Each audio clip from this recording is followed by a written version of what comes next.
going to talk about one of the main properties of the function, and it specifically is finding the intervals or just proving or showing that a certain function is increasing or strictly increasing, decreasing or strictly decreasing on the defined interval.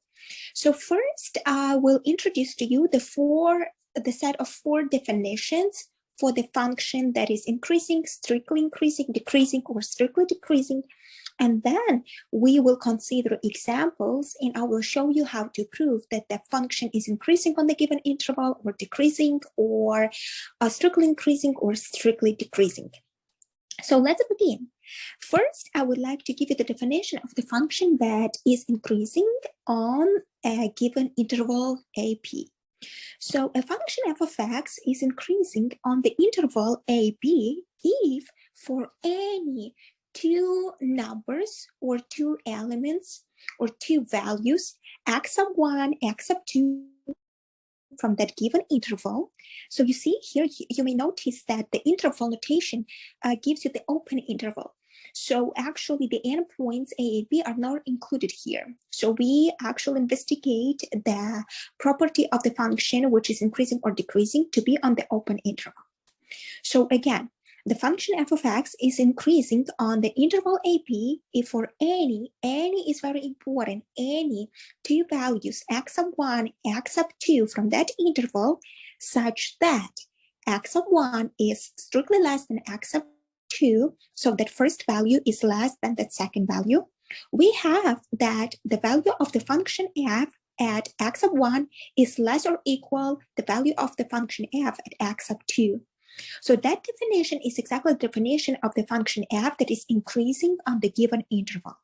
So for the values, for any two values, x sub 1, x sub 2 from the given interval AB, we need to have that the value of the function f at x sub 1 will be less or equal the value of the function f at x sub 2.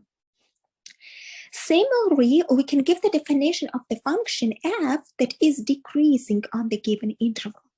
So the definition is the following. A function f of x is decreasing on an interval AB if for any two values x sub 1 and x sub 2 from that given interval such that x sub 1 is less than x sub 2. So you see this first condition on the values from that given interval is the same for these two definitions. We have that the value of the function f at x sub 1 will be greater or equal than the value of the function f at x sub 2. So these two conditions differ. So for the function f to be increasing on the interval, we have that the value of the function f at x sub 1 will be less or equal than the value of the function f at x sub 2. For the function to be decreasing, we have that the value of the function f at x sub 1 is greater or equal than the value of the function f at x sub 2. But again, the first condition for the values to be taken from the given interval has to be the same. So x sub 1 is less than x sub 2. So what does it mean in other words? It means that for the argument of this function f, we need the following condition to hold. So for the x sub 1, we need it to be less than x sub 2. But the value of the function differs. The condition for comparison of the value of the function at x sub 1 and x sub 2 differs for increasing function and decreasing. Now, let me also give you two other definitions that gives you the condition when the function f is strictly increasing and strictly decreasing. So what will change in that situation? So a function f of x is strictly increasing on the given interval AB if for any two values x sub 1 and x sub 2 in that given interval AB such that x sub 1 is less than x sub 2. So this condition never changes. It's always the same. X sub 1 is strictly less than x sub 2. We have that the f at x sub 1 is strictly less than f at x sub 2. So the value of our function at x of 1 is strictly less than the value of our function f at x of 2. So to have this strictly increasing situation, we need the same inequality as we had for just increasing situation, but instead of having this less or equal sign, we will have just strictly less. So let me fill it here. So we have a strictly less sign. Then it will give us a strictly increasing condition. Now, how about strictly decreasing condition?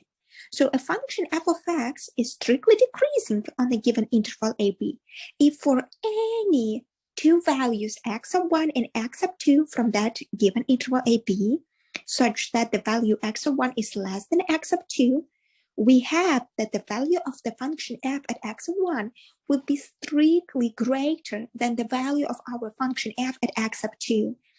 So here, to compare with a strictly increasing situation, we have that the value of the function f is strictly greater, but not strictly less. So then we have the strictly decreasing condition, situation.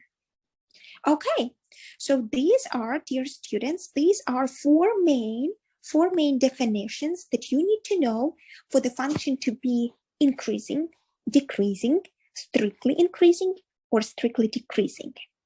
And now we will consider some examples, and I will show you how to prove or to show that the function is increasing or strictly increasing on the given interval, or decreasing or strictly decreasing on the given interval. So let's start from a very, very simple example, which is a straight line example, which is just a linear function. So I will, for instance, consider this function to be f of x equal 9x minus 4. So this is a linear function, which is a straight line, and we all know the domain of this function. The domain of this function is all real numbers that we just denote by this bold R letter. So all real numbers. So now, dear students, I want to show you that actually our given function f of x is strictly increasing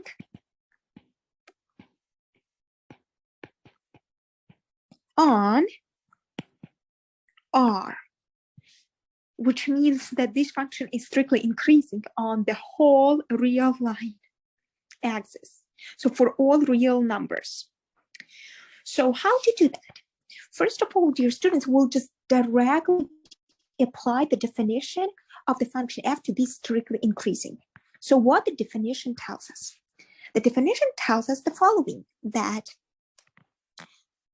for the function f to be strictly increasing, we need to show the following. For any two real values, x sub 1, x sub 2, in R, such that x sub 1 is less than x sub 2, we have that f at x sub 1 will be less than, strictly less than f at x sub 2, because we are showing that the function f is strictly increasing. So we have this strict inequality sign here. And we use this definition for the function f to be strictly increasing. So again, dear students, we have to show that for any given values x sub 1 and x sub 2 from this real line, such that x sub 1 is less than x sub 2, we have that f at x sub 1 will be less than f at x sub 2, strictly less. So we mainly have to show that this inequality holds for any given these two values in R, such that x1 is less than x2. So we have to show these having these. So how then do we do that? How do we show that? Sometimes it's easier to show that not f at x of 1 is strictly less than f at x of 2, but we can just do a little bit of algebraic operations, and we can just move this to the left-hand side. This term here, we can move to the left-hand side, and this inequality is exactly the same as showing that f at x of 1 minus f at x of 2 less than 0. So we will be showing that. Okay, so how do we show that? First, we have to write down what is the definition of f at x of 1. So how do we do that? We just simply do plugging because we are evaluating our function f at x of 1. So we take the definition of our function, which is 9x minus 4, and we simply plug instead of its argument x, we just plug x of 1. So what we will get is that we will get 9x1 minus 4. Similarly, we write the definition for the function f at x of 2, and we will get just 9x of 2 minus 4. Now, since we have these two definitions for f at x of 1 and f at x of 2, we just plug them in that inequality. And what we want to show, we first just start with the left-hand side, and our goal will be to show that this inequality holds for any x of 1 and x of 2 in R such that x of 1 is less than x of 2. So what do we do? We just write down, dear students, that f at x of 1 minus f at x of 2 is equal to. So we just plug its values that we just found, 9x1 minus 4 minus 9x2 minus 4, and then it will be actually plus 4 because we have minus and here minus. So then we can see that 4 and 4 minus 4 and 4 will cancel. So we will just end up with 9x1 minus 9x2. So now we can just pull out 9 here, or factor 9, and then we will get that x1 minus x2 here in this parenthesis. And our goal is to get that this is less than 0 for such any x of 1 and x of 2 that satisfies that condition. So let's see, what do we know, dear students? We know that for any x of 1 and x of 2 in R such that x of 1 is less than x of 2. So what does it mean that x of 1 is less than x of 2? It's exactly the same as we will just write that x of 1 minus x of 2 is less than 0. So these two inequalities are the same. So what we showed that this actually is less than 0. So 9 is the positive number, and we are just multiplying it by the negative number. So positive multiplied by negative gives us negative result. So we actually now do the following. We just look at the start at the beginning, and then we look at the end. And so what we see is that we showed that f at x of 1 minus f at x of 2 is less than 0. And that is exactly the condition that we needed for our function f to be strictly increasing for such any given numbers x sub 1 and x sub 2 from the real line axis, from the set of real numbers. So we exactly showed that. So we exactly proved that this linear function, this straight line, is strictly increasing on R. And you, of course, can see it because what is the graph of the real line? Here, I'm not going to precisely sketch this line, but if you just want to sketch it, it will go somehow, I don't know, it's -4, so it should be shifted to the right.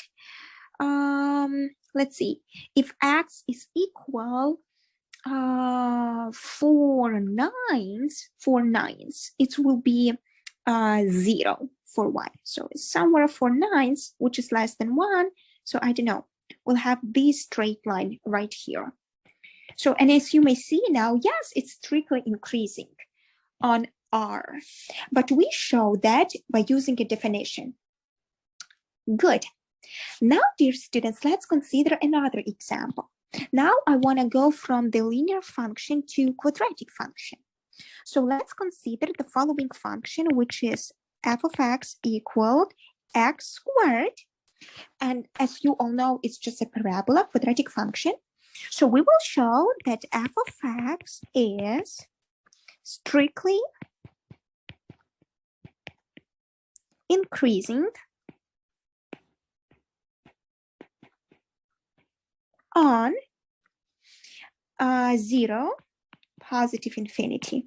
So this is our open interval, 0, positive infinity. So how do we do that? Again, we just repeat the definition of what does mean for the function f to be strictly increasing. So we just write the definition. So we have to show that for any values x sub 1 and x sub 2 in that interval 0, positive infinity, such that x sub 1 is less than x sub 2, we have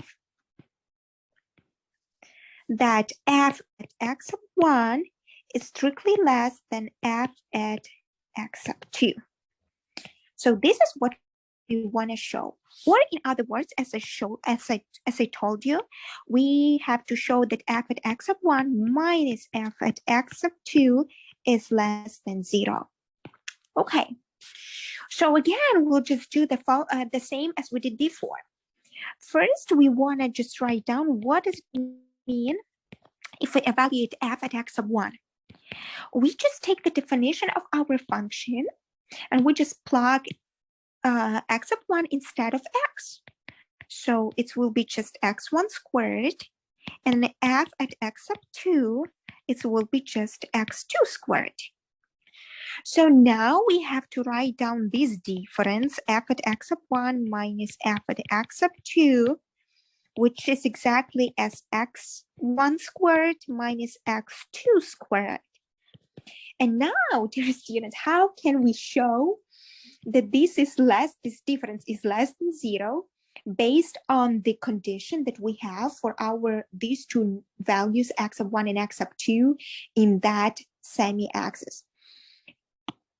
So how do we do that? First, dear students, we know a little bit of algebra.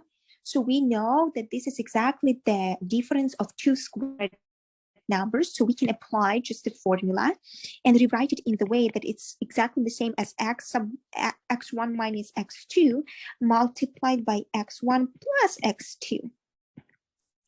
And now, dear students, what do we know? What do we know? Again, we have this condition on x1 and x2, which is that x1 is less than x2. This is exactly the same that x1 minus x2 is less than 0. So let's use it. Let's use it. So we have that this factor here is less than 0. Good. So this is actually negative. But now let's investigate what will be the value of this factor here. So we have x1 plus x2. So what condition on these values x1 and x2 did we put? We put that they are both from 0 to positive infinity. So they are both positive numbers. So we have a positive number plus a positive number, which gives us a positive number. So we have a negative number multiplied by the positive number, which gives us a negative number in total. So this whole difference is less than 0. So again, let's look at the beginning and at the end. So that was the beginning, that was the end. And now let's look at the definition of the strictly increasing function.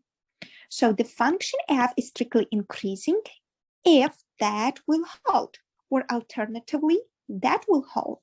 So we exactly show that based on this condition, we got this. We got that. So we are done. So the function f of x equal x squared is exactly strictly increasing on that interval from 0 to positive infinity. So then, dear students, let's do the last thing. We now show as an example 3 that the function f of x equal x squared, the same parabola, is strictly decreasing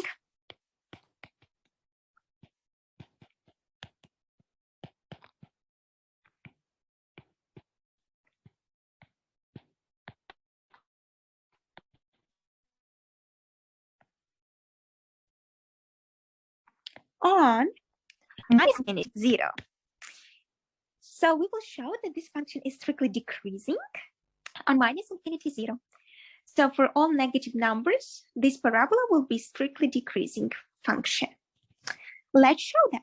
So first we have again to use the definition, which tells us that for any two values, x1 and x2, in minus infinity 0, such that x of 1 is less than x of 2, we have that f at x of 1 will be greater than f at x sub 2. So you see, for the strictly decreasing function, we have the opposite inequality. So before we were showing that it's less, strictly less. Now we will be showing that it's strictly greater to show the decreasing property. And again, this is exactly the same as you will show that f at x sub 1 minus f at x sub 2 is greater than 0. Okay, so again, I'll just use these definitions from the previous example too. So we know that f at x sub 1 is exactly the same as x1 squared, and f at x sub 2 is exactly the same as x2 squared. So again, we start from the end. So we start from this condition, and then we will use this one given. So we start with this difference. F at x sub 1 minus f at x sub 2 now is equal to x1 squared minus x2 squared. And again, now we explicitly do not see this condition right here because we have x1 strictly less than x2, but we know that this exactly means that x1 minus x2 is less than 0. So to get something similar here, we just use algebra. So it's exactly the same as x1 minus x2 multiplied by x1 plus x2. So that is the following. So let's see. This right here, this difference, x1 minus x2, what is its value? Its value is hidden here. So we have that x1 is less than x2, which is exactly the same as x1 minus x2 less than 0. So we know, again, dear students, that this value here is less than 0. But now let's check this value here. So x1 and x2, so we have a sum of these two values. Let's check what are the values of these two values? Like, are they positive numbers or are they negative numbers? So we have here the following condition. For any these two values in this negative semi-axis. So we have that x1 is a negative number and x2 is also the negative number. So this is the negative plus the negative. We all know that the sum of two negatives will give us a negative. So that is actually less than 0. So what the result will be then, dear students? You have that this is less than 0 multiplied by the number that is less than 0. So negative times negative gives us positive. So we got that this whole value is positive. So let's again read the beginning of the statement and the end of the statement. So we proved that this difference is greater than 0, strictly greater than 0. And it's exactly the condition for the function to be strictly decreasing on the given interval. So dear students, these examples, these three examples exactly tell you how to use the definition of the function f to be strictly increasing or decreasing, or just increasing or decreasing, if you want to show that for the given specific function. So these definitions exactly help you to prove that the given function is increasing or decreasing without sketching the graph of the function or without using any further more complicated properties, theorems, definitions from calculus to be able to prove that. Thank you very much for your attention, and I will see you soon.